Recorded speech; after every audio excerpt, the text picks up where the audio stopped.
Now the first mod we have is the Aperture Science Moon and the Aperture Science Interior.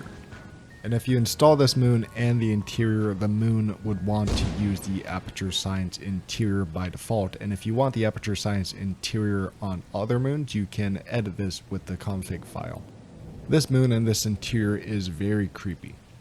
I think Portal 1 and Portal 2 did a good job of this whenever you found a little alcove of Doug Ratman, especially with that one room with Doug Ratman in Portal 2, I think, where you can hear his ramblings.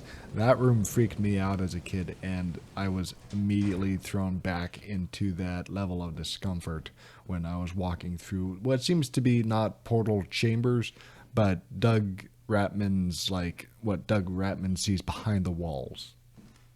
I'll put up Doug Ratman's ramblings over this footage when you enter a specific room, which I think would just be really cool to see if this was actually included as a sound file for that interior. I'm not sure if that's possible with interiors, if you could just plug sounds into an interior mod, but that'd be cool to see, especially since this particular sound clip is just so creepy, and it's always been very creepy to me.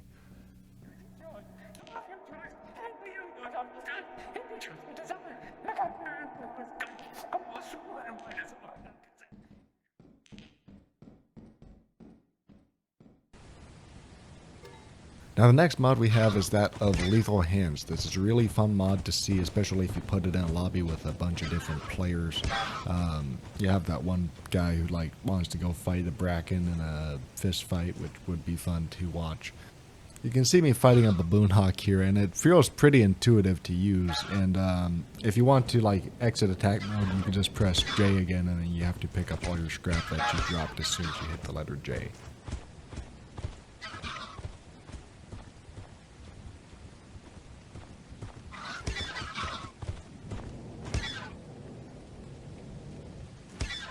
The next mod we have is that of Nightmare Fredbear. Now this is the same person who made Nightmare Foxy a little bit ago, which was a really cool mod in itself. It's nice to see that he's still branching off into other animatronics, especially that of Nightmare Fredbear. Something about the Nightmare Fredbear model and the Lethal Company filter just looks so good together. So it's constantly hunting you, and you can dodge his attack, so it's not that bad. I don't know how it affects the ship. But there's also little frettles that are also affected by flashlights, so you can get rid of the frettles with the flashlights, which is a cool feature as well. They seem to be a little buggy on offense and when you try and spawn them near the ship. But other than that, the mod is really fun to play, and it would be really fun to see how your friends will react to this if you turn this on without their knowledge.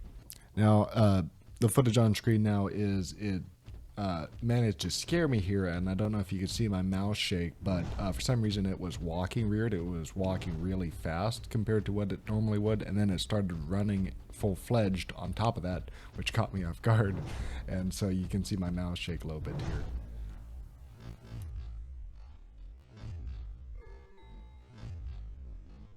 But that'll be all for the video. If you enjoyed, please hit that like button.